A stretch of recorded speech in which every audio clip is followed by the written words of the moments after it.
Okay. Well, welcome to the May 22nd edition of the El Segundo Planning Commission. As always, we'll start with the Pledge of Allegiance. I pledge allegiance to the flag of the United States of America and to the republic for which it stands, one nation, under God, indivisible, with liberty and justice for all. And I'll take roll call. Commissioner Christian, Here. Commissioner Taylor, Commissioner McCaverty, Here. Vice Chair Inga, Here. and Chair Magai. Here. We have quorum. First, we'll move to the consent agenda. But do we have the applicant for item number 2 present? Okay, great. Yes. So we'll pull that from consent. So should we move with item number 1 first? From the consent? Okay. Do we have a motion to approve the consent calendar, which is now just approving the minutes from the April 24th meeting? I make a motion to approve the consent calendar. Second. And I'll take votes. Commissioner Christian, Yes. Commissioner Taylor, Yes. Commissioner McCaverty, Yes. Vice Chair Inga, Yes. and Chair Magai. Yes. Motion passes 5-0. Okay, we'll move to item number 2. Do we have a presentation, Jasmine?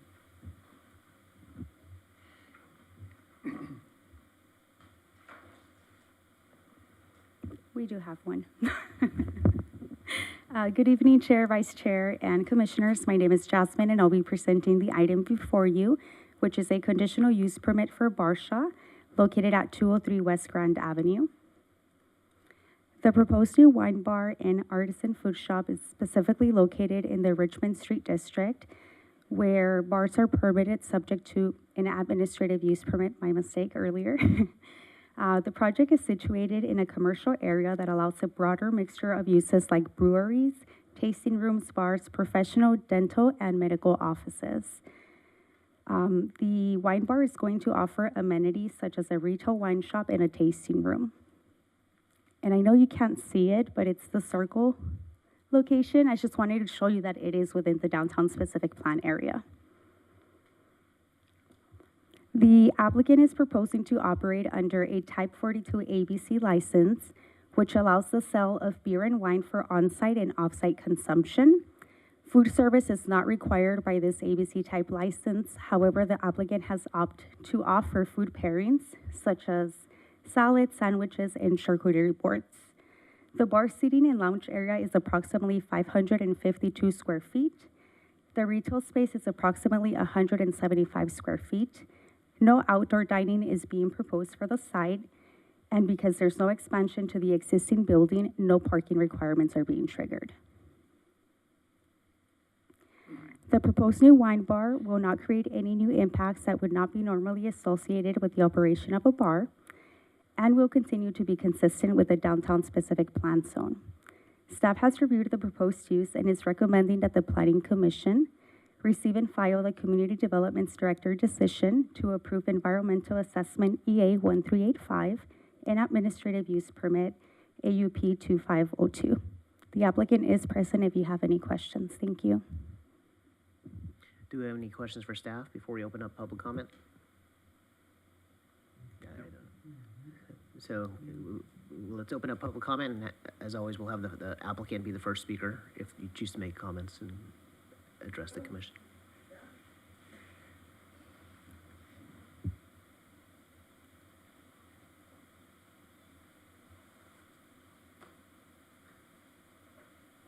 Oh, you want to start first? Microphone. Hi. Hello. Hi, thank you so much, you guys, for having us. My name is Adnan Marwani. This is my boss, my wife, Marwani. And, sorry, go ahead.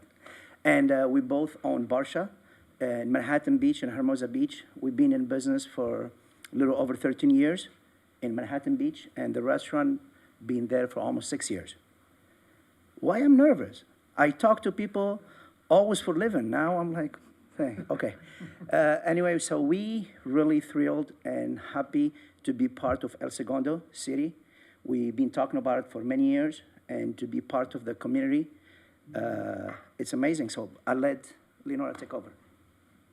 Yeah, so we're really appreciative to City Council and to the city, to the residents and business owners to be a part of El Segundo. It has a special place in our heart. We're really excited to bring fantastic wines. Adnan hand selects all of them and really believes in every product that we're going to feature. I'm really excited to bring the small bites, to create that and to pair very fantastic small bites with the wines. So thank you again for giving us this opportunity. And by the way, she's an amazing chef. She's our chef in Hermosa Beach. And the idea to bring like a wine bar in El Segundo, it's not going to be full menu. It's going to be like a few salads, a few paninis, amazing cheese, charcuterie, small retail where you can grab and go. Include small wine shop with the boutique organic natural wine. Maybe a couple beers on tap, and the beers will be also local, small production kind of stuff. Thank you. Any question for us? Commissioners? No, that's me. I actually have some hard-hitting questions for you. When do you expect to open? Ooh, you guys been amazing, Jasmine. Sir, you've been amazing. I didn't talk to you much, but Jasmine, she's been amazing. As soon as we get the AUP, this is our first time starting something from scratch. So as soon as we get the AUP, we submit it to the ABC. And up to the ABC, how much their investigation will be. But we are hoping end of July, second week of August, hopefully. Okay, great, great. Yeah, I was walking around today and I walked past it and I was like, this building says wine bar all over it. I think this is perfect. We really humble and, what's the other word? We're really humbled to have El Segundo, especially the landlord and my very good friend, Fisher right there, to help us get this building. It's a beautiful, when we walk in first to that building, we fell in love with it. How it's set up, the brick, the high ceiling, and we're gonna make it like communal tables, no reservation needed. Just walk in, grab a glass of wine, have a salad, go for dinner somewhere else. Or just have another salad, a couple more glass of wine. No, 2 more glass of wine, no more. That's it. Yeah, so that's the idea. It's kind of like a neighborhood lunch and wine bar spot. Great, I'm glad you're not nervous anymore. Am I? No, I'm still nervous. So, okay, did any other members of the public want to comment on this item? So, okay, we'll now close public comment. Thank you. And if there's any other comments from the board, please, now's the time. Okay. No comments. Is anyone compelled to make a motion to approve the? Motion to approve? I second. And I'll take votes. Commissioner Christian, Yes. Commissioner Taylor, Yes. Commissioner McCaverty, Yes. Vice Chair Inga, Yes. and Chair Magai. Yes, Motion passes 5-0. thank you. Welcome, Nel Segundo.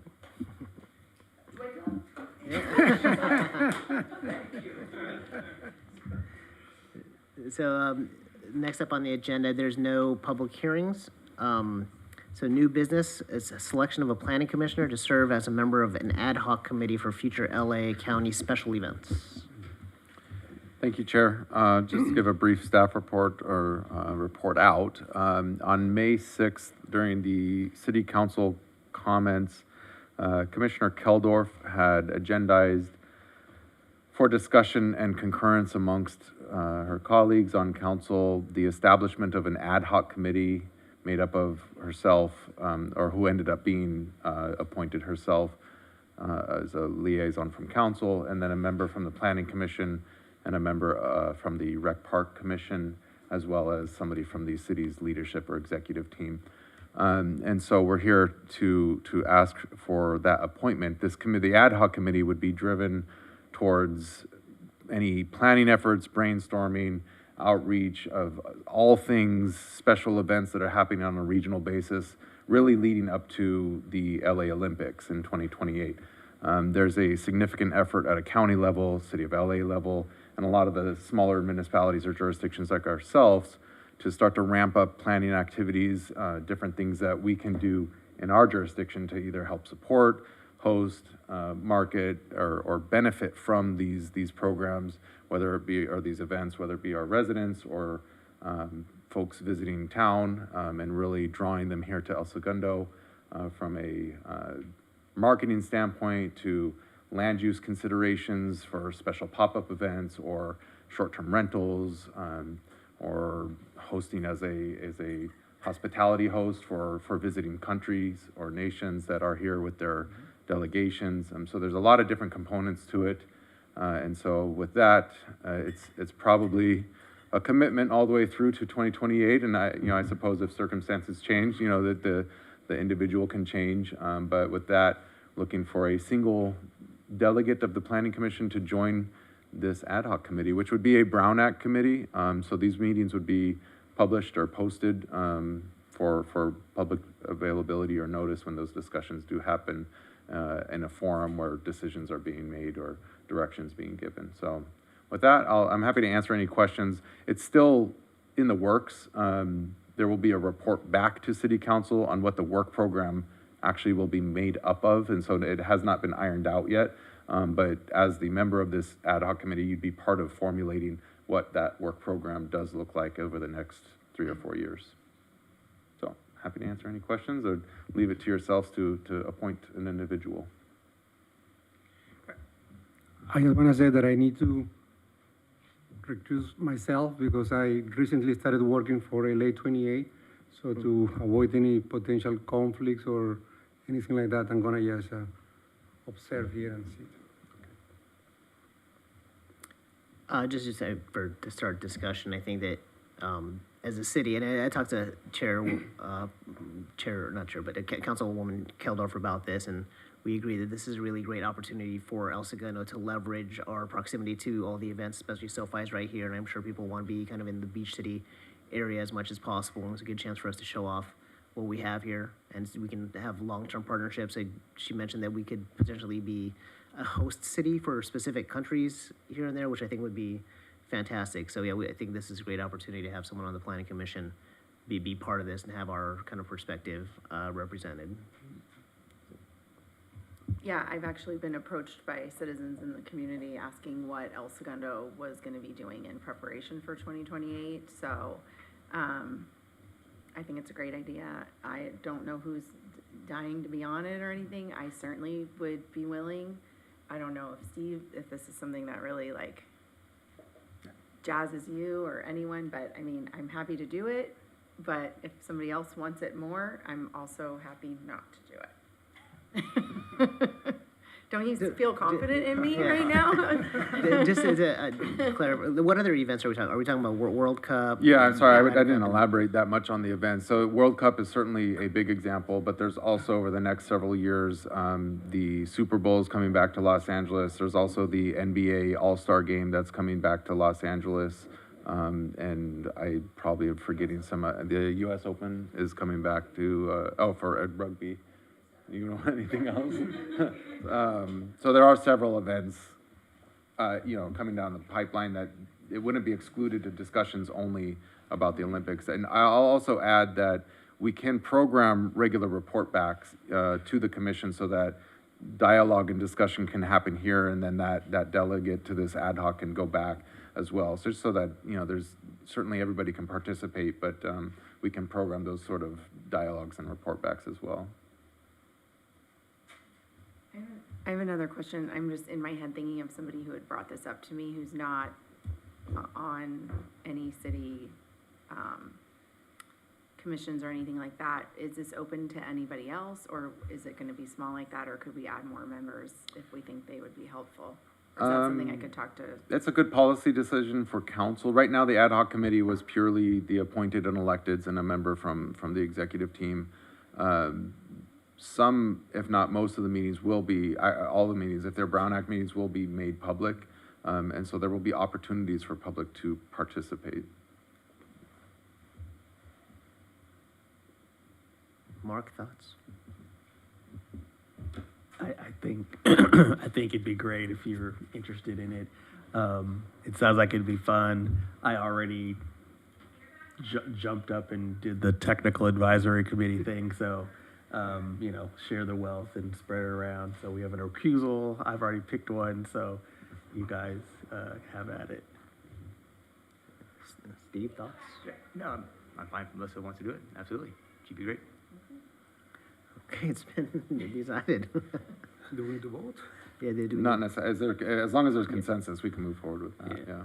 I accept. Appreciate it, thank you, Commission.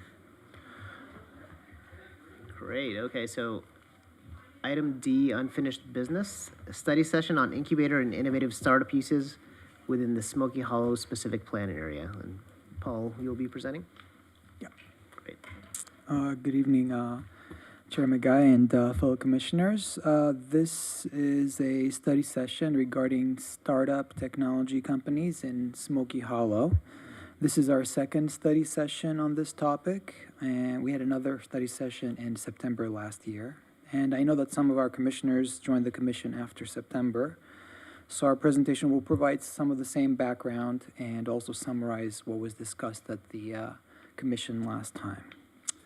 So with that, brief background, Smoky Hollow, as you can see, is located right in the center of town, and it has historically served as a transitional area between the residential part of town and the refinery and large defense sort of industry on the south and east part of town. Since World War II, the area was developed and is characterized by smaller scale, light industrial uses, and has primarily served those larger industries that I mentioned.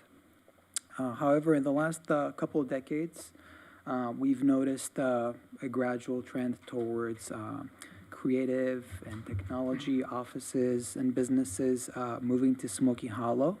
And so the city kind of responded to that trend and in 2018 adopted the Smoky Hollow specific plan. And intentionally, that was adopted to facilitate the transition and to help with the redevelopment and reuse of properties in this neighborhood. The specific plan had a vision, and it envisioned, and specifically to the topic that we're talking about today, it envisioned Smoky Hollow as an incubator hub, attracting creative, cutting-edge types of businesses, and providing flexible R&D space for them. Some of the specific objectives in the specific plan include introducing flexibility in our land use regulations, supporting some of these innovative startup businesses, implementing strategic plan goals, essentially to attract new businesses and sort of maintain and grow existing businesses in the area, and also addressing those types of new tech uses that don't quite fit into the traditional land use categories that are permitted in Smoky Hollow. And this study session and this specific topic are part of our efforts to implement the specific plan vision and objectives. So what does it mean exactly to help businesses fit into the traditional land use categories? This is kind of the crux of the study session of this topic. So we'll go over that here in the next couple of slides. So these are the types of uses permitted in Smoky Hollow that are most related to tech startup companies, the ones that we're kind of talking about. As you may know, traditional zoning codes and the Smoky Hollow area or specific plan have a list of permitted uses. Some of them are permitted by right. Others require special permits, such as a conditional use permit or an administrative use permit. And then those uses that are not listed specifically are not permitted. And this is what's called a permissive code. If it's listed, it's allowed. If it's not listed, it's just not permitted. In addition to the list of uses, the individual use categories have definitions, and those definitions tend to be relatively narrow in scope and kind of naturally limit or exclude uses from going into the area, from being permitted. And this is kind of part of the issue that we have when it comes to startup uses. we're dealing with companies that, are in new technologies, kind of different from the traditional manufacturing or industrial uses that we may be familiar with. So, when we interact with people that want to open businesses in the area, we have to kind of struggle a little bit. Where do they fit in? What land use category do we put them under? And also, we can create and define a new use and set up a definition that hopefully is clear enough and will permit these uses in Smoky Hollow. So it's a little bit easier for them to look at our permitted uses table and say, oh yeah, startups, yeah, they are permitted. And look at the definition for the use and say, oh yeah, we fit under this category, make it simpler for them. So these are the definitions for some of the most relevant sort of uses, most related to startups. Light industrial and R&D uses are permitted by right, but heavy industrial uses require what's called a conditional use permit, and which is kind of a time-consuming process.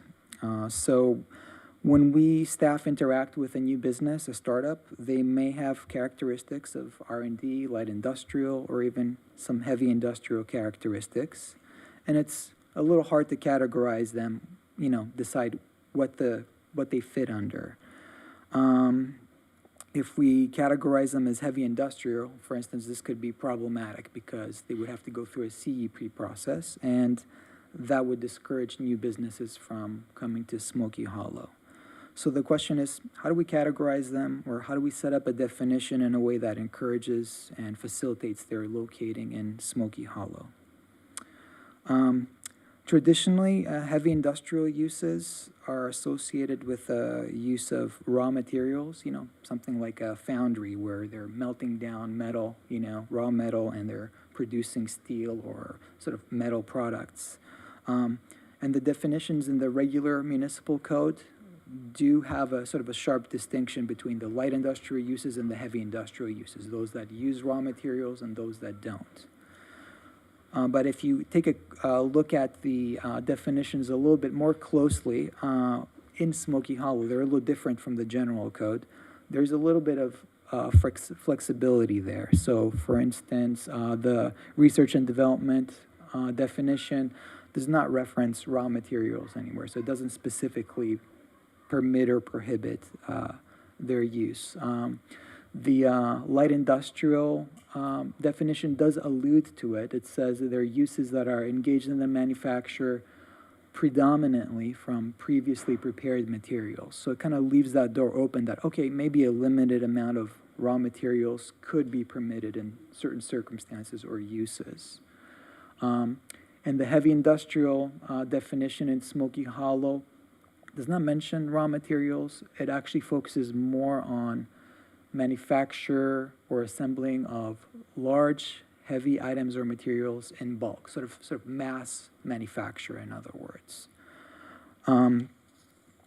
So that's kind of a brief summary of the definition issue that I mentioned earlier. And another issue when it comes to facilitating startup businesses is parking requirements, which in some cases can be a disincentive for new businesses, right? Now, typically, again, traditional codes have different parking requirements depending on the type of use. So, you might have a large warehouse with typically not a lot of people working there that doesn't need a lot of parking, and the code doesn't require a lot. Or you might, an office space, might require a little bit more. A restaurant might require even more parking than that, right? So that's kind of a traditional way of approaching parking. Smoky Hollow is different, though, in that it has a single rate, parking rate for all uses, and that was very intentional. It was a way of incentivizing or making it easy for businesses to change from one to another without having to provide additional parking if they were, changing into a use that's, say, more intensive. We wanted to make that process of bringing in new use or taking over a building easier. And this is kind of perfect for new buildings. So if somebody is building a brand new building in Smoky Hollow, they can provide parking at that one rate, one space for every 400 square feet. And then for the rest of the life of that building, any use can move in and out without having to worry about providing additional parking on the site. For older buildings, though, that can be a challenge. And Smoky Hollow, I mentioned earlier, was developed a long time ago and has older buildings.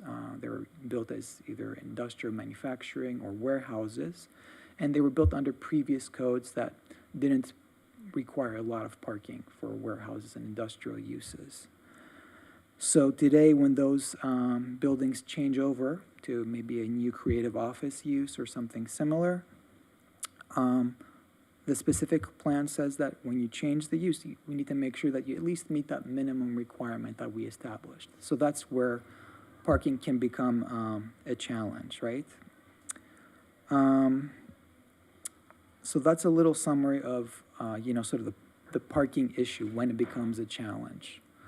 The specific plan has some solutions to that issue, and I've listed them up there. Somebody can take whatever available space they have on the site and redesign it and squeeze in more parking spaces.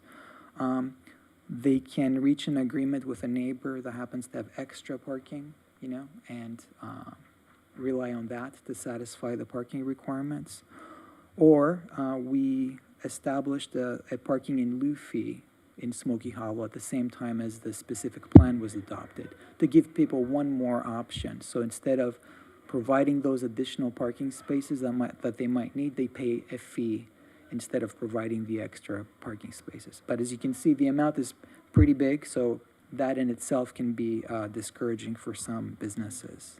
But that is, in summary, the parking issue. So going back to what we discussed previously, and then we'll go over a little bit of additional research that we did since we met with you last time. So some basic conclusions from our study session in September.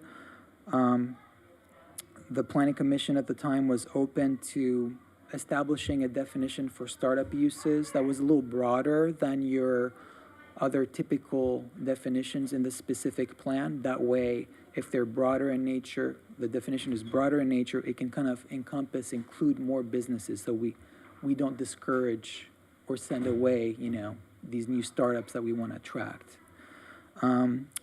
With regard to the permit process, the commission at the time was in favor of making it as efficient as possible, either allowing these uses by right, or if we go through any special permit, maybe the administrative use permit, which is faster than the typical CUP or conditional use permit would be appropriate. And the commission was open to either exempting these businesses or reducing the parking requirements to accommodate them.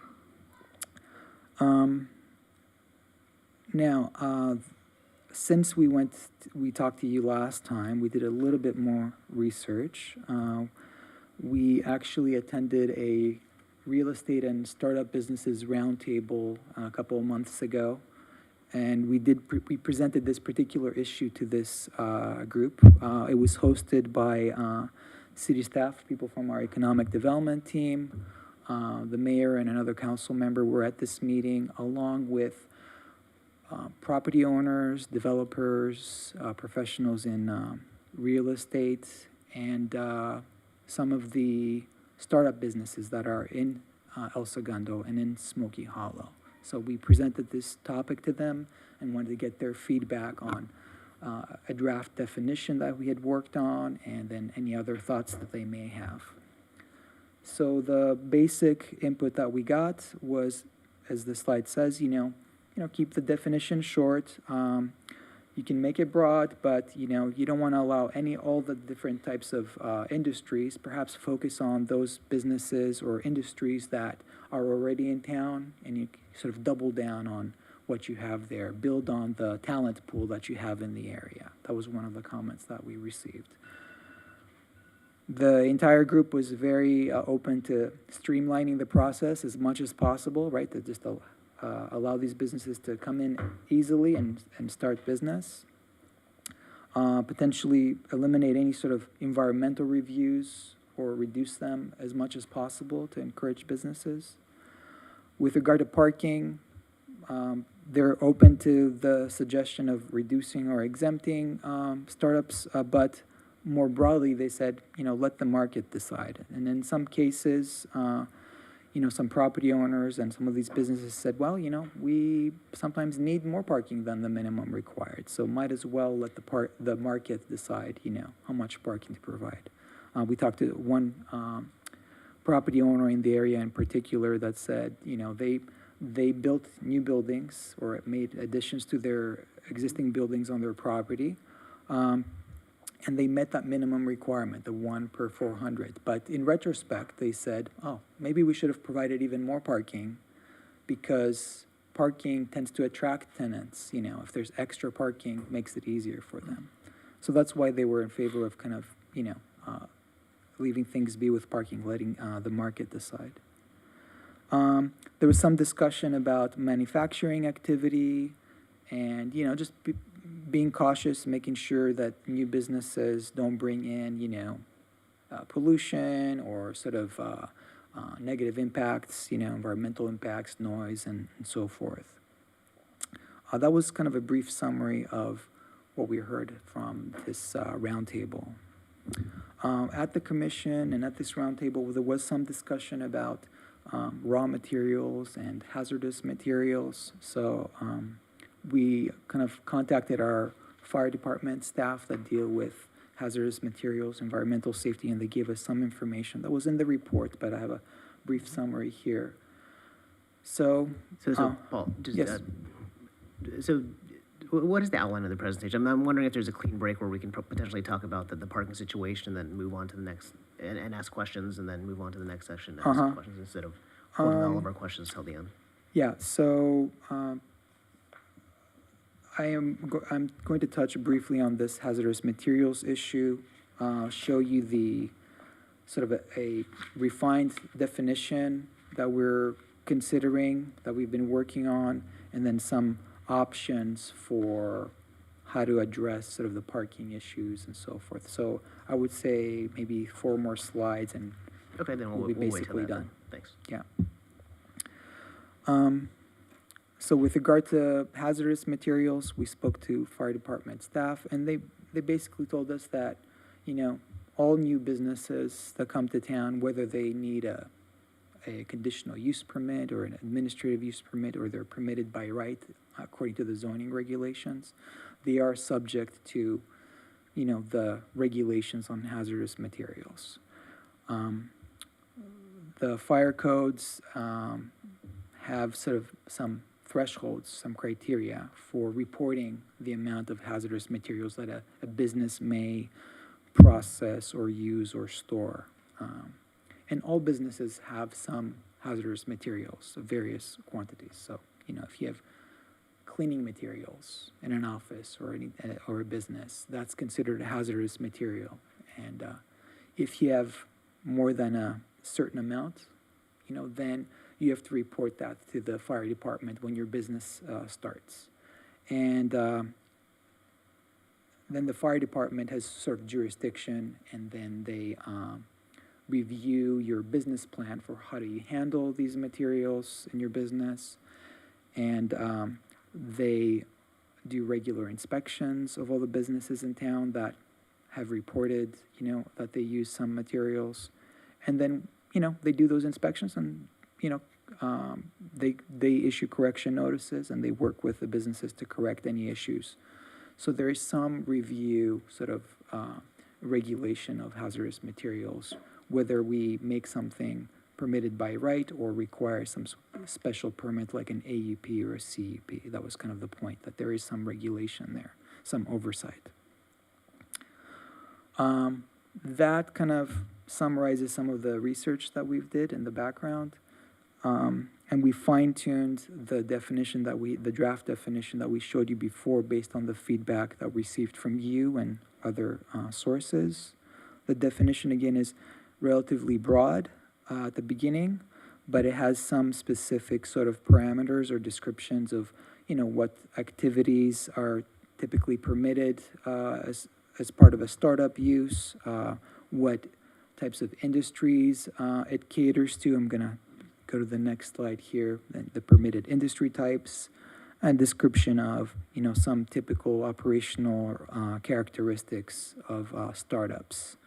One thing in the definition at the very end there that we wanted to point out is we can permit them, whether we decide to permit them by right or through a special permit. But in the definition to make clear that there are some limits, when it comes to whether they're manufacturing in bulk, or whether they're using large quantities of raw materials in the process. If you remember, that alludes to the definitions of heavy industrial. So as long as we define it in a way that doesn't sort of kick it into that heavy industrial category, it is possible to permit these uses by right, by definition.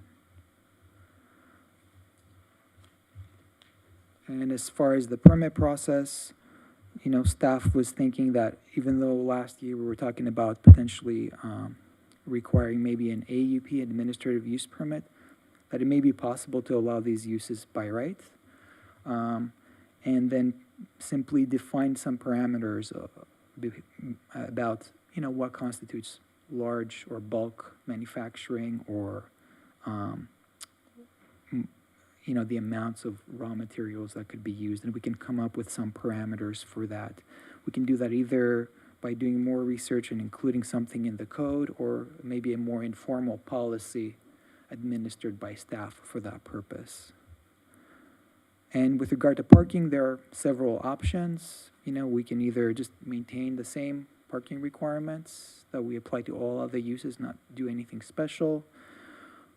If we want to incentivize as a city these uses more, then we could consider either discounting the parking in lieu fee, or allowing some sort of a reduction or exemption to the parking requirements. And that's essentially a summary of our sort of approach and some of the options before us. So just in summary and conclusion, we can continue to fine-tune our definition a little bit more, and we've done so far. We can talk a little bit about limits on raw materials, limits on the scale of manufacturing, and the parking requirements. So that's kind of a summary of what we could discuss and make adjustments to tonight. That's essentially our presentation, Chair. Thank you. I'll open it up to my fellow commissioners to start. If you have any questions for Paul? Paul, I'm curious to know how many people actually pay the parking in lieu fee, the $32,000. Do we have that information? Yeah, I don't have the exact numbers, but we do have a parking in lieu fee program in our downtown area, and some businesses have taken advantage of that. Maybe about 6 or 7 businesses. And in Smoky Hollow, we've had maybe 1 or 2 businesses or properties that opted to pay the in lieu fee. And it's just a one-time payment. If the building change ownership, they don't need to pay again. No, they sort of inherit that arrangement. That's right. And the code actually allows for property owners to also make a deposit, let's say, deposit half of the cost, and then over time make payments in order to kind of allow them to, let's say, complete their construction and not have to pay that entire fee at the same time and pay over a few years. And who manages that payment plan? We do.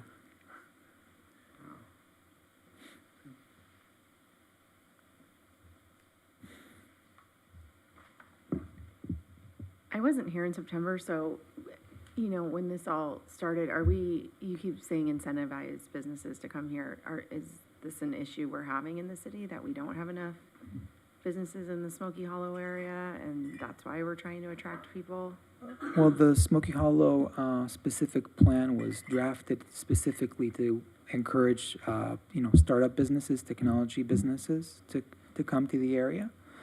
And in the last few years, we've interacted with some startup businesses, and we, encountered that issue of, what type of business is this exactly? Does it fit under our industrial definition or R&D or something else? Is it permitted? So because we had some struggles with that, we thought it would be a good idea to take some action and maybe clarify or make the code a little bit more flexible so that we don't discourage those businesses that really want to locate in Smoky Hollow. So, number one, the Smoky Hollow was intended to promote and attract new businesses like this, so we're trying to do something in that regard. And also, we're responding to our experiences in the last few years with new businesses wanting to move there. I hope that answers your question. On the parking, so kind of just reading some of the descriptions, you mentioned in there, starts off small, and then typically as companies grow, they get more and more parking. So how would that adjust? I'm still a little confused on how that would adjust, if at all, for parking. All of a sudden, they might have 1 or 2 employees there, and all of a sudden it grows to 20 or 30 employees. And then how does that get adjusted? All of a sudden you have 20 or 30 cars parked on the street when before it wasn't an issue. Yeah, it does not get adjusted, yeah. So there is one parking rate. So if one business happens to have 5 employees, and another has 20, if it's the same type of business and the same square footage, the parking rates are based on the square footage of the building and there's no specific adjustments for the number of employees. I hope that addresses your question. A little bit, I guess, because I'm just kind of reading in here. It talks about typically when a startup starts up, it's maybe like 2 or 3 employees, maybe 4 employees, and let's say it's successful and it grows. But if you kind of lock them into have a reduced parking requirement, and all of a sudden now they have 20, 30 employees, does the city have the chance to go back and say, well, hey, you need to figure out more parking for your space, or is that parking now just dump onto the streets and becomes those 20, 30 employees are now going to park on the street? Yeah, in September when we came to the Planning Commission, we staff had this impression that, startup businesses, they're small. There's just a few people that need a warehouse to do a little bit of work, And after doing some additional research, after meeting with you and talking to some startups and some of these property owners, they basically told us, well, you don't want to plan for a startup to be small forever. I mean, their whole goal is start, get some funding, and just bring in people fast. So, within, a few months or a year, a business, an operation can grow exponentially. So we shouldn't count on them being small forever and tailor our parking requirements based on that small initial size. So even though we initially thought, maybe we can exempt startups, we as staff learned in the last few months more about them, and that's why we kind of opened it up again to consider, well, do we want to give us the options? We're not specifically recommending a reduction in parking, but we're just kind of bringing up the issue and giving you some options to consider, and we can, maintain the same requirements, because if they're successful, they're going to grow, and what's going to happen to the parking, right? They're going to spill over onto the street. Mm-hmm. Yeah. Right, thank you. Did anyone consider making, and it sounds like this parking thing's been around for a while, but making it dependent on the amount of the employees versus the size of the building?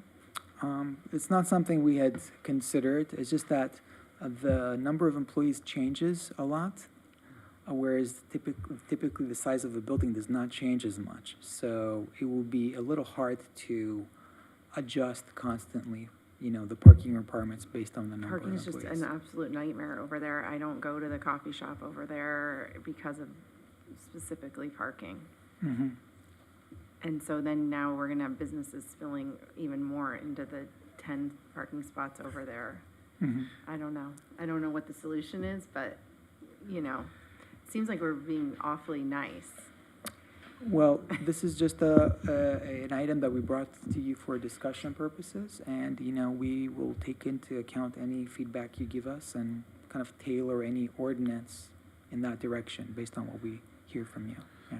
Chair, if I may, keep in mind, one of the suggestions that staff has maintained is that we could keep parking requirements the same.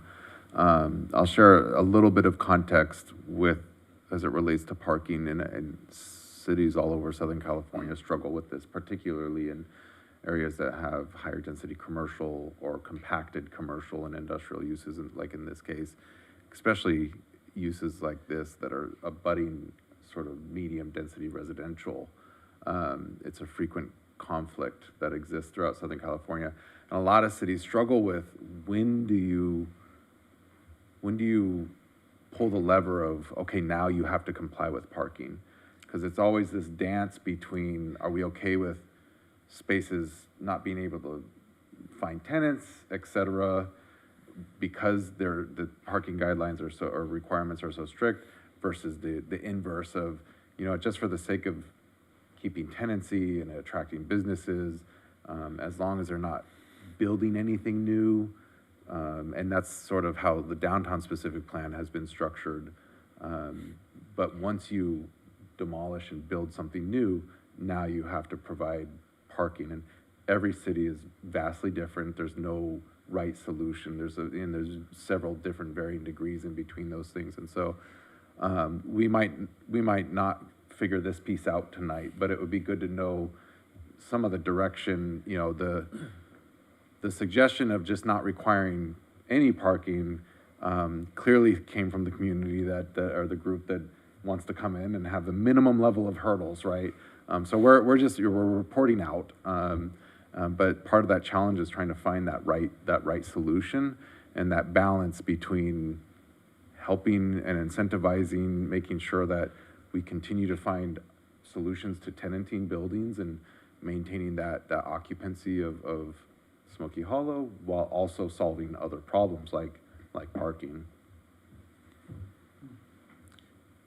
Just maybe to clarify, so help me if I'm not thinking of this the right way.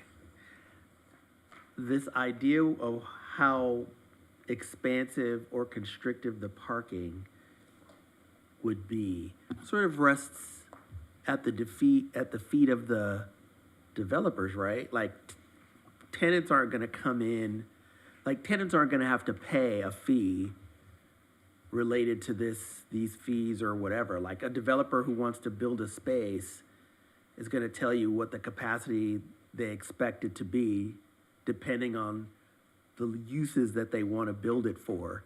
And that would then dictate, if we did nothing, how many spaces they would need to have there, right? So Yes. like, if you built a incubator campus in Smoky Hollow, the tenants who are coming in aren't gonna be the ones who have to bear the cost of this parking or pay a fee or build the space. It's gonna be whoever builds the incubator campus. Well, the developers like to recoup their costs and make a profit on their investment. So they will likely do that one way or another, typically through rent, Through the rent, but, it'll eventually maybe get passed on directly on as part of the square footage of the rent, or the number of required spaces in a lease. But the startup businesses aren't gonna necessarily directly, Not directly, you're right. yeah, about like that. they're not gonna be the ones who come in and say, oh, we've got 4 people we wanna start up, and then in 2 years, it's 40 people, now where are we gonna park? Like, that wouldn't be on them directly, it's more on the developers who That's have right. that space that they built But there. developers like to try to think ahead Yeah, about what tenants they hope to attract to a particular location, and then they try to do their research about what amount of parking do different types of businesses need in order to operate sort of optimally. And sometimes they take that into account. There are cases where the city has a minimum parking requirement, and the developer or property owner intentionally provides more parking than what the code requires because they need to provide a certain number to accommodate potential tenants, so. I do want to provide an additional scenario, because I think you're talking about new development essentially. yeah. But there's a scenario where you have 10,000 square feet that's spliced up and has traditionally been sort of R&D and office type of space, and there's a change of use. And the way that our current Smoky Hollow specific plan is structured, that is when you change the use, now instead of it being an office, there's a sort of light manufacturing, or say we have this new category, that triggers the requirement to satisfy the parking. And most property owners will tell the tenant, that's on you. If you want to be here, you've got to solve for the parking, either pay your way out of it or create the parking. So in those scenarios, it could fall on the tenant to solve it. It's an existing building. Property owner is going to want to put as little into it to ensure that they're still cash flowing positive, and they will put the onus on the tenant. If you want to be here so bad, you solve the parking. And so that does happen. That happens on a regular basis, not specific to Smoky Hollow, but it happens, in several locations. So it can happen.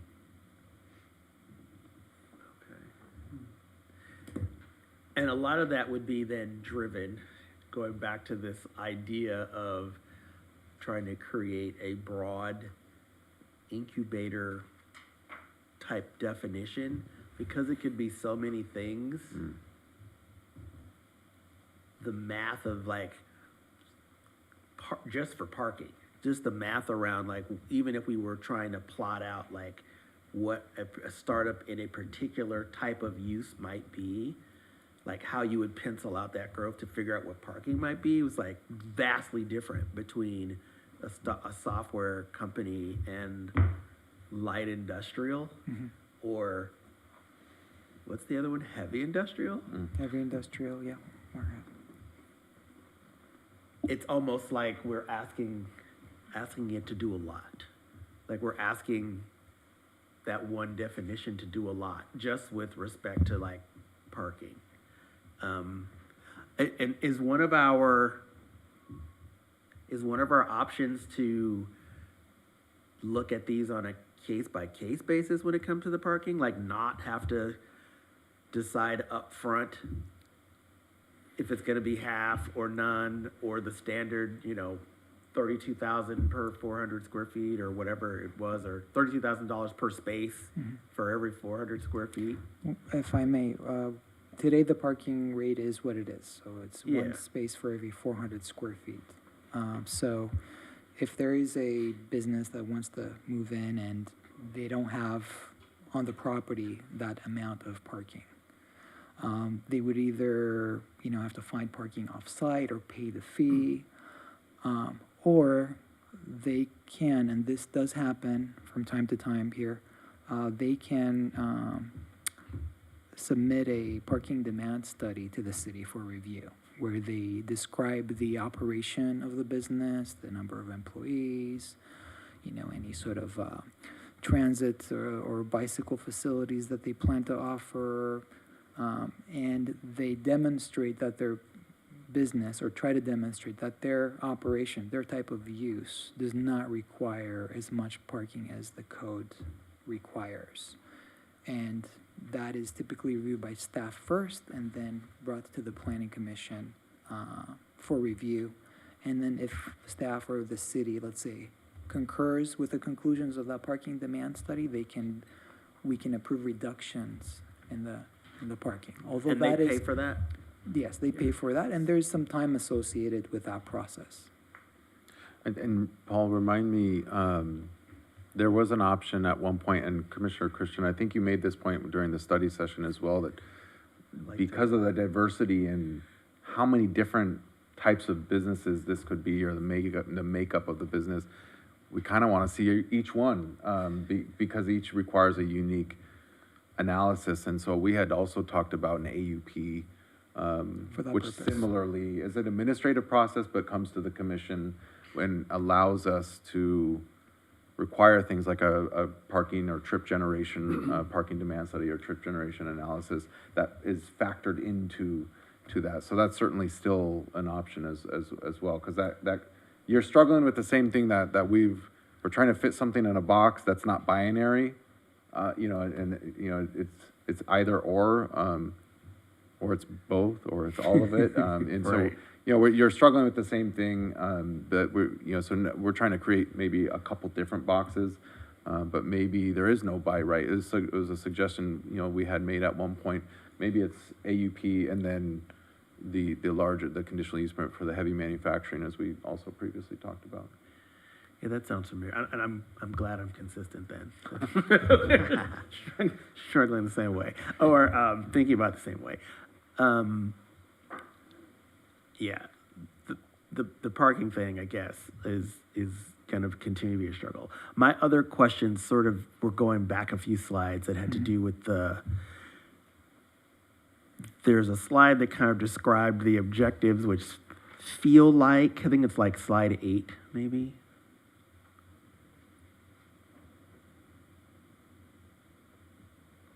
The objectives were Yeah. early on in the or presentation. Maybe not that quite, not that far back. But it was like around 8. It was the one that had like the bullet points where we were trying to avoid CEQA, but we also, The round table. The roundtable conclusions. yeah, where we were like, yeah, there we go. Yeah, 8. So yeah, we want to streamline it. We want to avoid CEQA. We want manufacturing, but no noxious or polluting activities. So it feels like we're trying to thread a needle. And this slide kind of tied in with maybe the next one where there were like these limits of liquids and limits on solids. Mhm.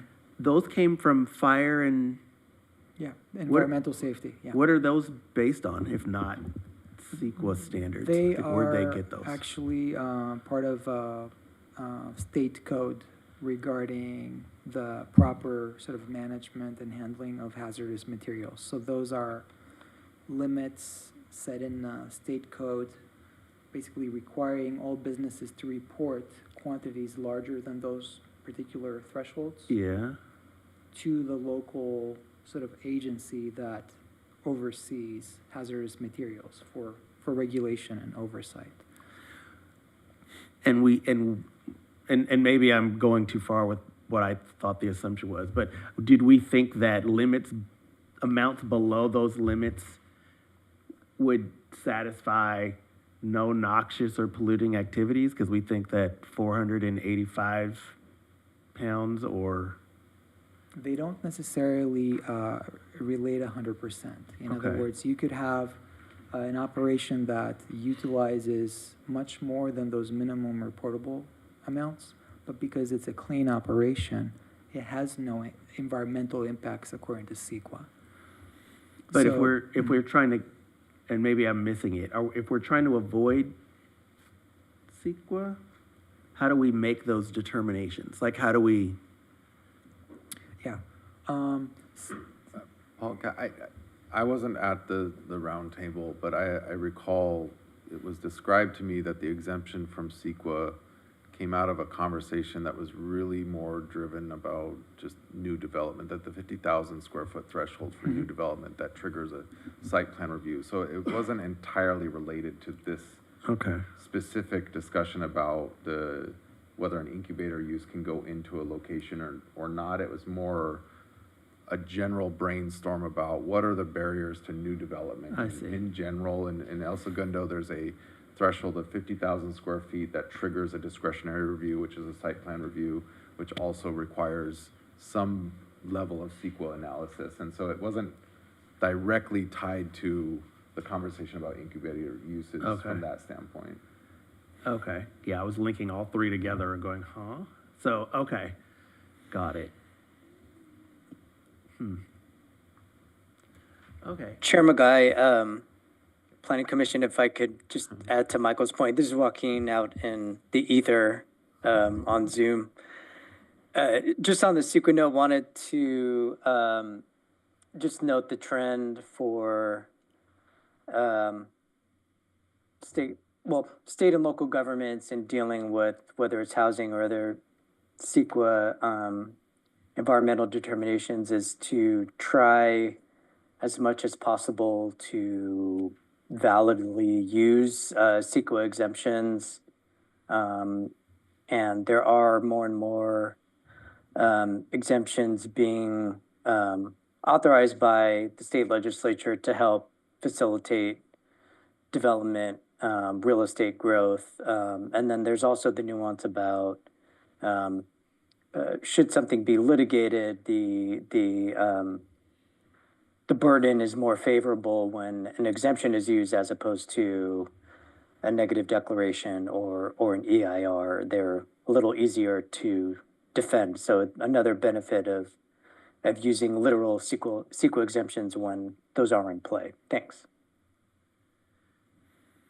I don't recognize that gentleman without glasses, jacket, and a tie. Thank you for that, though.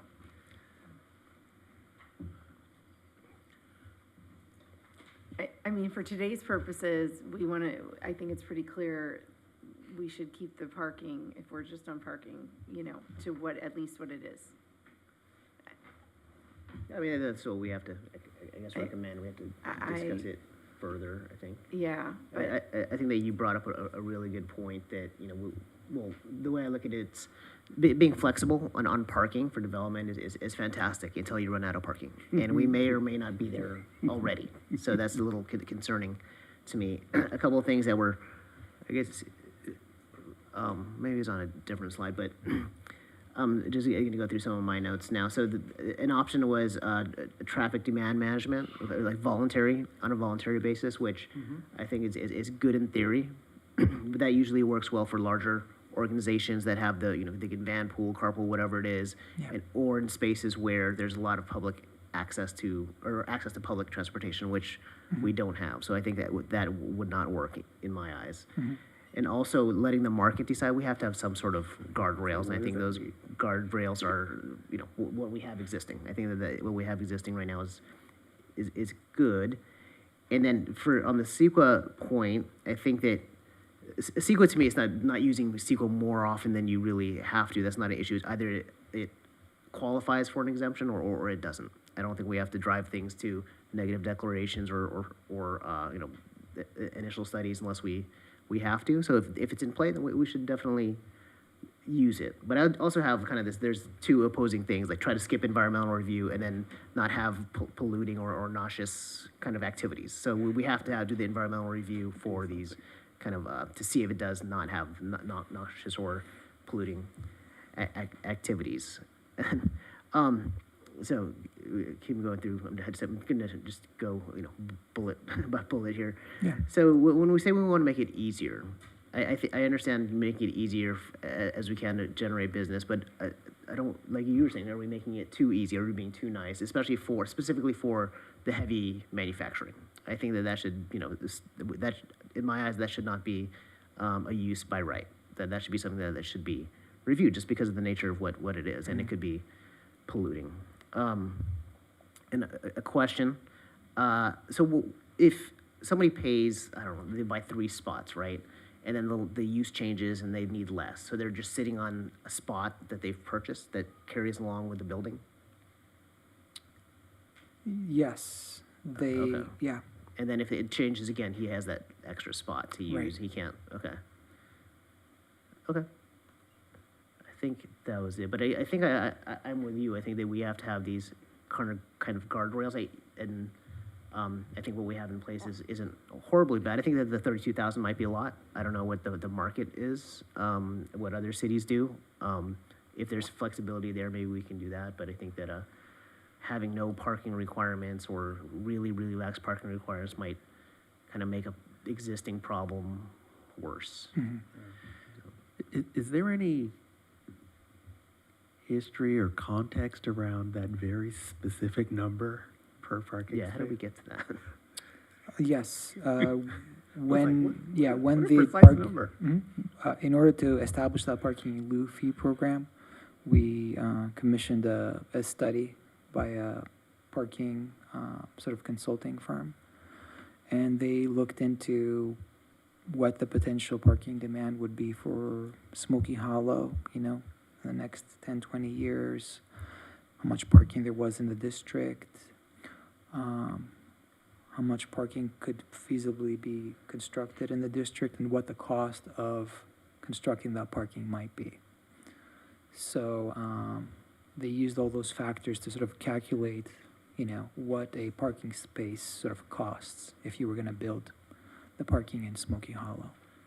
Is that like kind of like projected out into the future somehow to come up with 32 $5,364. Originally, the fee was around 28,000, I think, even. Okay. But it just gets adjusted every year Okay. based of the cost of living. Oh, okay. That's how we CPI, got there. yeah. Okay. So we didn't start out with a number like that. It was a nice round number that took off. Okay.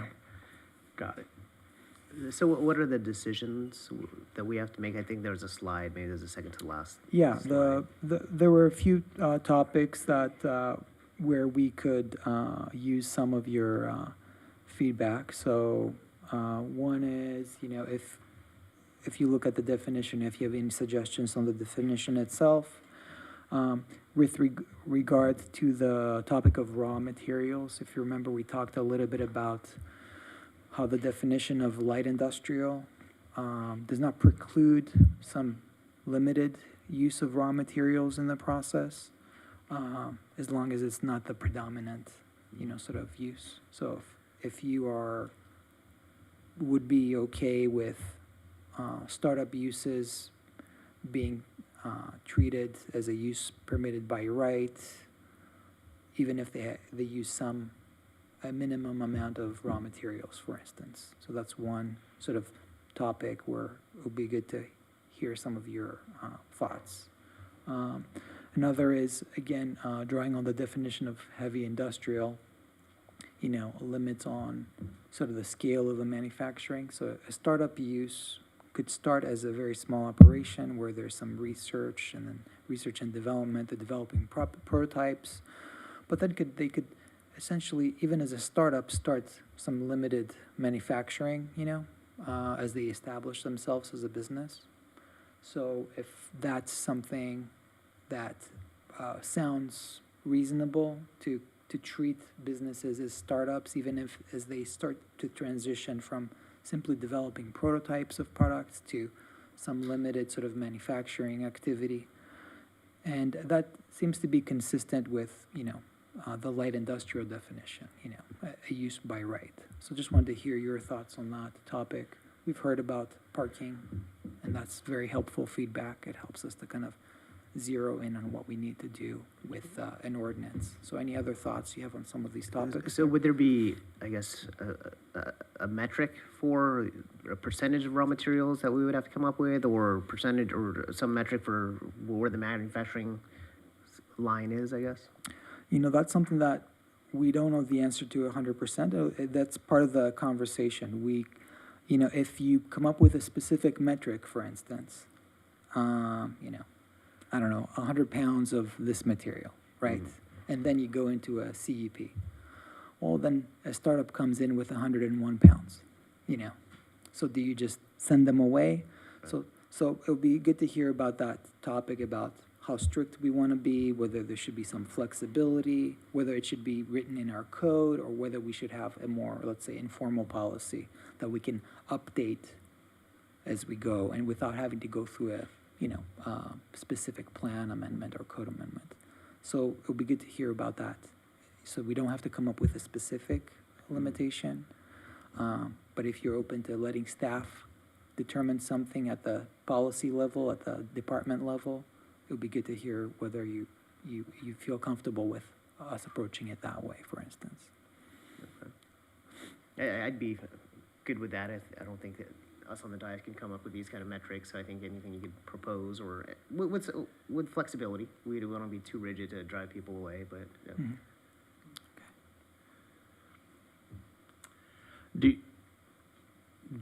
Does staff feel comfortable to be able to do that, or does this involve us hiring consultants or something?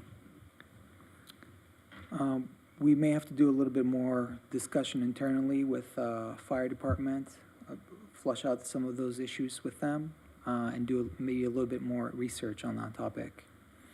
Yeah. Can you also ask fire department, you were talking about the handling of the materials.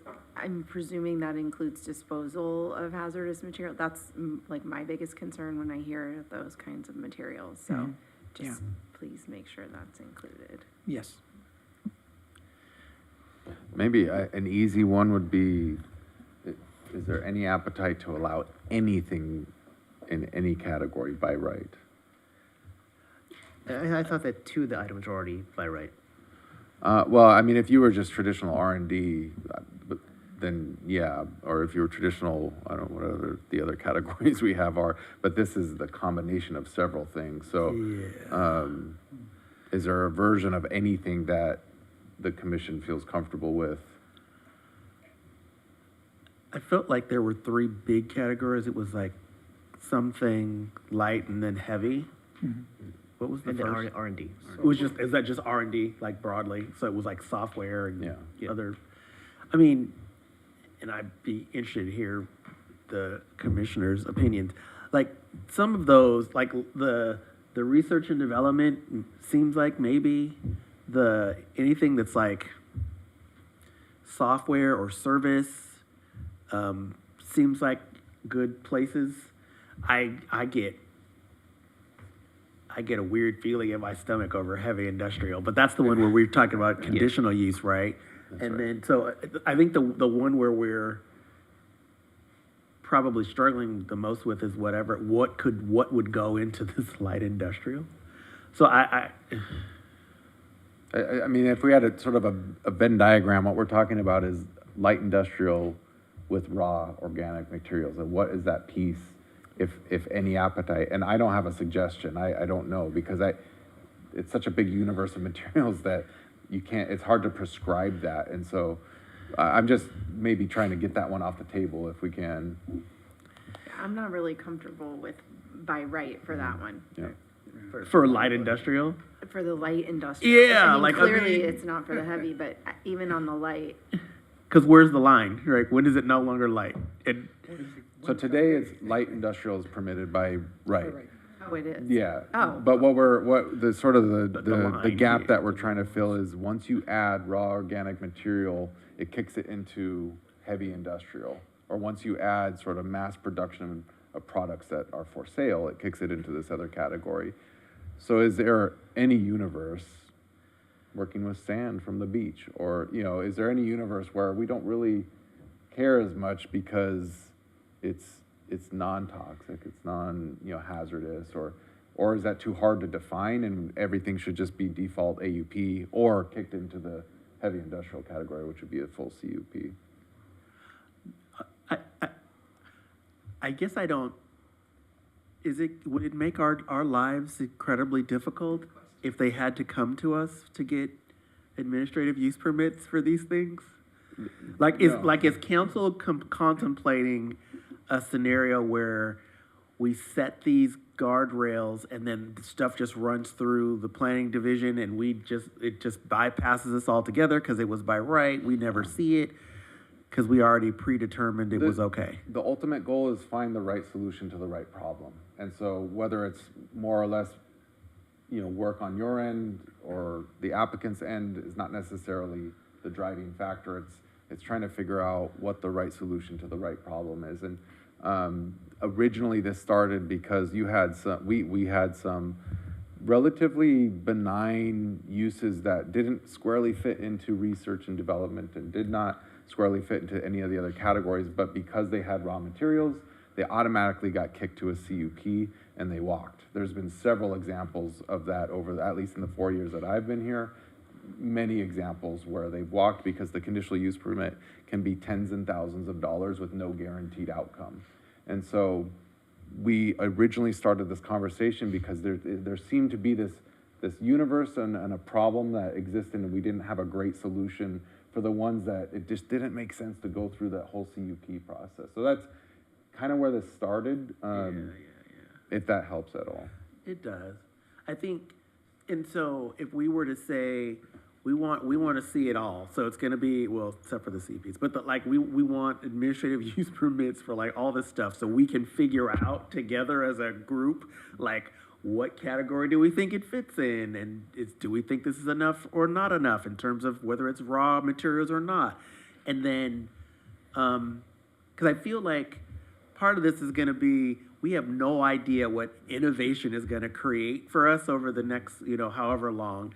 We're going to learn that together as a commission and as a planning department and planning division. So part of me feels like we should see them and figure that out, which would be, And so, I guess in terms of cost, we know that the CUPs are like super expensive or whatever. I imagine that the AUPs would still require them to make some sort of investment in some kind of data or reporting or something they would give to us that we would then use to evaluate whether to approve a permit or not. So is the answer, the CUP is expensive, we want to give you an option where there's like a CUP light where you'd come to us, but you've got to bring the data or bring the information?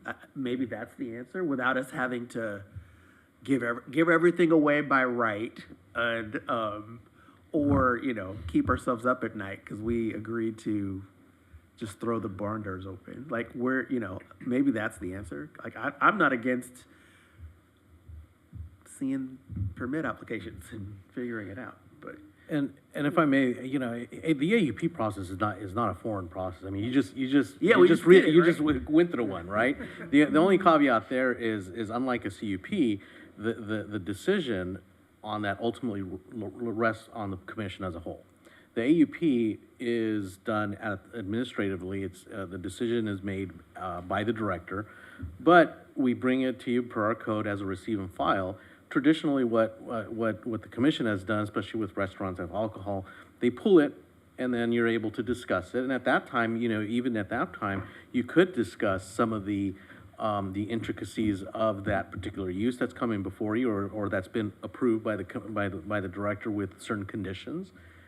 You could elaborate on some of the conditions. You could change conditions, add, delete. Turn to Michael and I and say, what are you guys thinking, in approving this, but yeah, so the point is, there is that process, this AUP process. It is a lot cheaper, and it is a little bit quicker than a traditional CUP. So from our standpoint, it does kind of give us, some of that flexibility and authority to tailor conditions as we see fit, based on what the applicant is proposing, what is included in their business model or in their use as whole. Whereas if you spoke with the people we spoke with at the roundtable, they'd want everything permitted by right. It's fast. They have clients Nuclear that just want to go in, right? So so our job is to try to kind of balance that out, and even though they weren't too jazzed about AUP, they did kind of understand the process of why we got there. But I think it was understood that an AUP is definitely, obviously not something that can be done over the counter, but it's something that could take a lot less than a CUP, and it still gives the city the ability to craft conditions to address potential issues such as hazardous materials or parking, et cetera. And I think the reason why the one earlier today worked the way that it worked is because an AUP for a wine bar is intuitive. We've all seen it before. We understand the implications. Our questions aren't super detailed, and answers could be given to us quickly. So over time, if we have built that muscle as we're trying to think about this in innovation area, it's going to be heavy lifting in the beginning, but eventually someone's going to bring us, an AUP is going to come through you guys, and you're already going to know what the commission or what, because we've done it before. Mm-hmm. It's going to show up here, and we're all going to just look at each other and say, yeah, I don't have any questions about that one. Mm-hmm. And there are going to be others where we're going to be here for hours because we're not going to like it, or we're not going to understand it, and we're going to need more information. So I just feel like, that makes the most sense, where you guys can bring it to us with data, and then we can talk about it, and if we don't like it up front, we can pull it and talk about it. Well, so we're taking away the light option from everybody, right? Every light industrial would have to go through this process, right? Industrial by right. No, light industrial is already permitted by right, but it would be the light industrial that includes hazardous or raw materials. Okay. Unless you want to Like change light that. industrial No, plus. I don't. I thought that that's what. Okay. Light plus. Light plus. Okay. I still would like to see an easy option for those that are just kind of slam dunk kind of things. Mm-hmm. So, okay. Yeah, which is why when I think of like service or something like that, where like they're not going to produce any smoke, like there's not going to be, those kinds of businesses that might want to innovate over there. Those seem like easy enough ones, but I don't know if that fits neatly into the R&D one, but there's no materials, like, I don't know. So would the line then be hazardous materials, and that's it, or I think it's raw materials. raw materials and Yeah. hazardous material? Okay. Raw. It's whatever the commission just thinks is really that fine line, that trigger. And sometimes in the, part of the difficulty is we don't know what we don't know, and that's, I mean, it's inherent in startups, it's inherent in innovative uses. They're innovating something that has not been done, so, that's why that lies with the difficulty here with, how do we appropriately permit these or allow these through AUPs. And one thing I would say, AUP versus a CUP, I mean, you're talking about 5 times the difference in terms of fee just for application alone.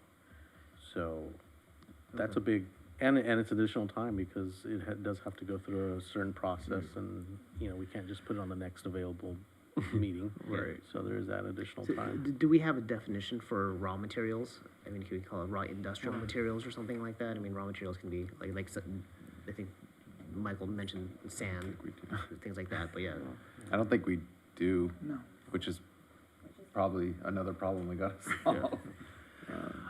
My question, I'm wondering, do we have a recent example? I think you mentioned maybe something where like someone came to it with a proposal, we said CUP and they said take a hike.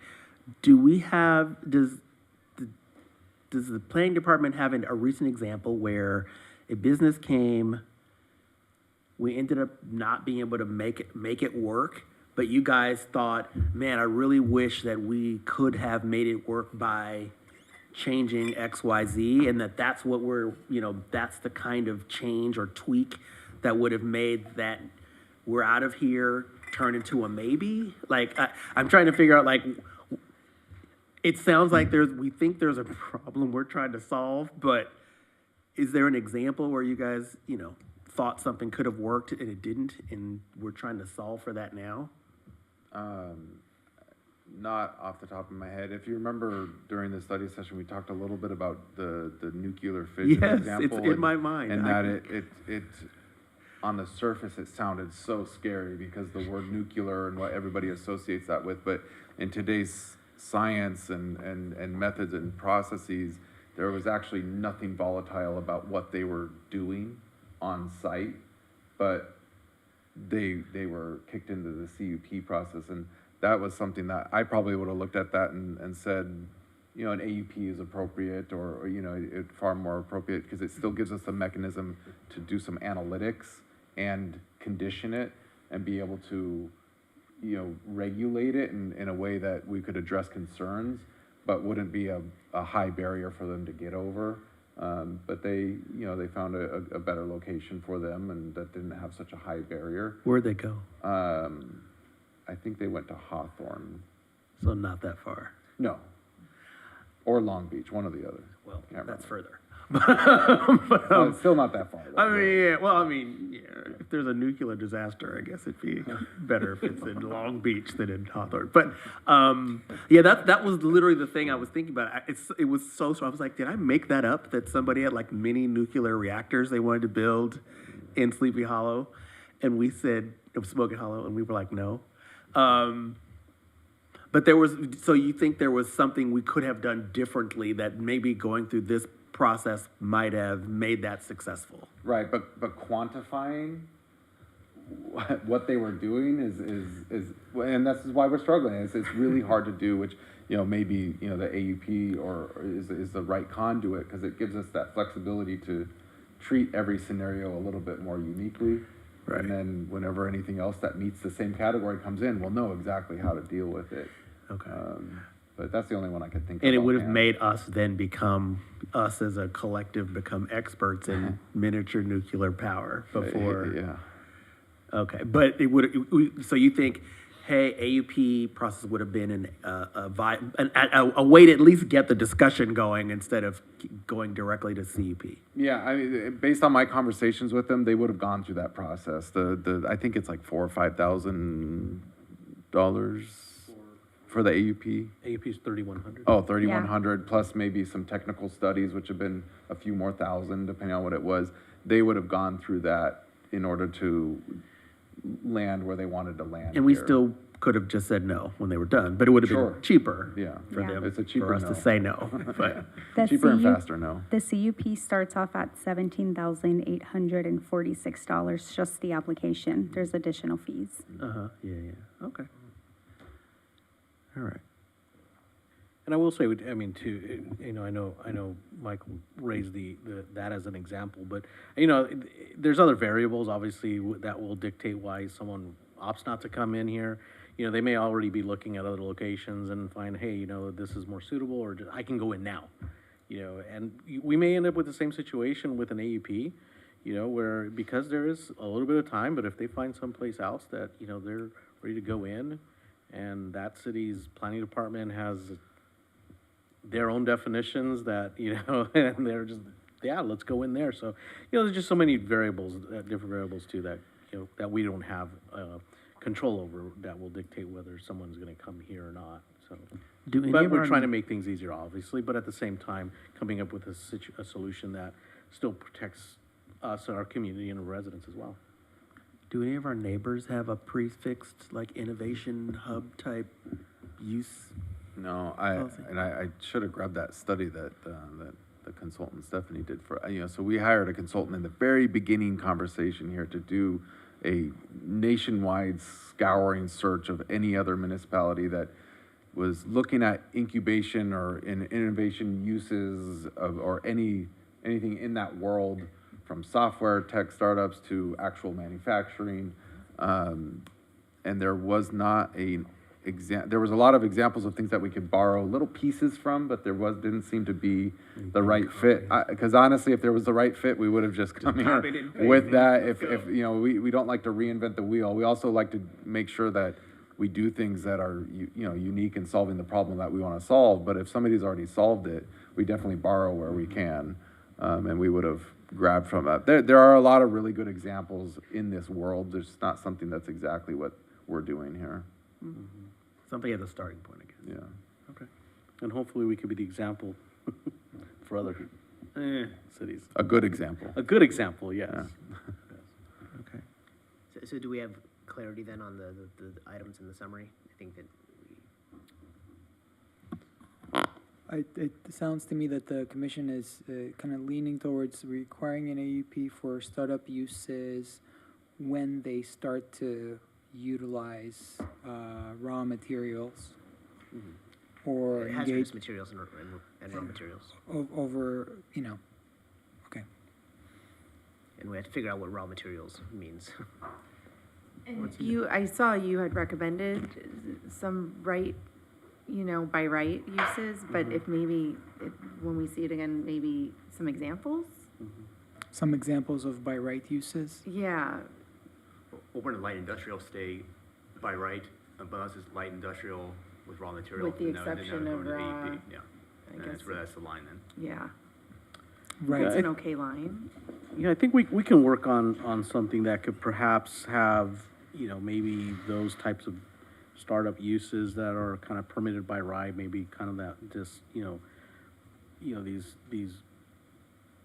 you know, lower level uses that really don't involve any kind of, you know, materials. It's just maybe, you know, not, I don't know, just trying to tinker around with kind of existing type of materials, something like that, where, you know, they probably just have a couple kids I call them kids because they're typically these fresh out of high schoolers that just, you know, get these millions of dollars in capital.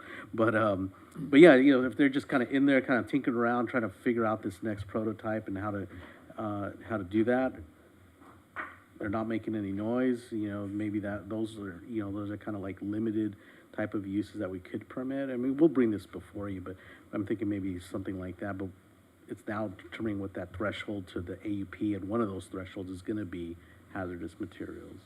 But it feels better to keep it tighter, at least in the beginning, than open all the floodgates. At least that's where I'm coming from. Because it is so new, and who knows what could, you know, and then we just gave that by right, and everybody was like, what were they thinking? This is an insane doobly-doo, you know? I mean, I don't even know what could come, but, you know, it's hard to, I'm sorry. I don't feel like I'm more clear on that. No, I think do-rah was good. Yeah, thanks. Thanks, Because it's gonna maybe take we'll over put the that world. as a definition. I'm actually applying for that right now. Oh, and then maybe like have a period of time wherever in this plan that it gets reviewed, the language. I see. I don't know, just yeah. throwing out ideas, just spitballing. No, you know? that's a good comment. Because And then if it's like, oh, we really didn't need this tight of a restriction Mm-hmm. on the doobie-doos, you know, oh, Oh, the great, doobie-doos you now, know, okay. Then we can change it. Right. Oh, okay. Do-rahs, doobie-doo. No, but you bring up a good point, and I think this is kind of an example of exactly what you're getting at, is, you know, some of these specific plans, we do try to monitor them, you know, over time, and where we see that there's either inconsistencies or things that just aren't clear, or just things that aren't really working, we try to come back with you know, with proposed amendments, and this is kind of an example of one of those. So, you know, at the end of the day, they're living documents, and we don't want to just have them, you know, prepared and then sit on the shelf. So we try to monitor these and then, you know, make changes and amendments as, and to your point, you know, this would be one of them where we would continue to monitor this type of use. And like what Michael was saying earlier, if it scares people away, then we know, okay, this isn't working, and we can make an amendment or something. So, those are my thoughts. Okay, great. Thank you. It's not the only bite at the apple. We'll obviously be back before the commission with a product at some point in hand, you know, an actual draft. And so we'll have another bite at the apple. But I appreciate the dialogue and the conversation and the direction and feedback. It really helps how we craft it, and also how we present it. And it'll also help the narrative and explaining to the city council of how we got where we wind up landing. And so I, appreciate the commission's thoughtfulness and questions on the use and its impacts. It's not a lot of cities, the commissions, they hear entitlements and they kind of don't get to have these sort of study sessions because either there's not time or the city's not in the practice of holding these sort of brainstorming sessions. And so I appreciate the opportunity that we get to do this with the group and really sort these things out in a thoughtful manner when we're not pressed up against somebody who wants to do this and we feel like we have to make a decision in that moment. This is the best way of policy making, and so I appreciate that of the commission. Thank you, and thank you, Paul. So this is a receive and file item, so no actions necessary. Moving down the agenda, reports from the Community Development Director. Michael? Nothing from myself. Eduardo, you have anything? Okay. Okay, any reports from the commissioners? Nothing to report. City Attorney report. Does the person who claims to be Joaquin on the video have anything to report? Nothing at this time. Thank you, Chair. All right, with that, this meeting is adjourned. Thank you, everyone.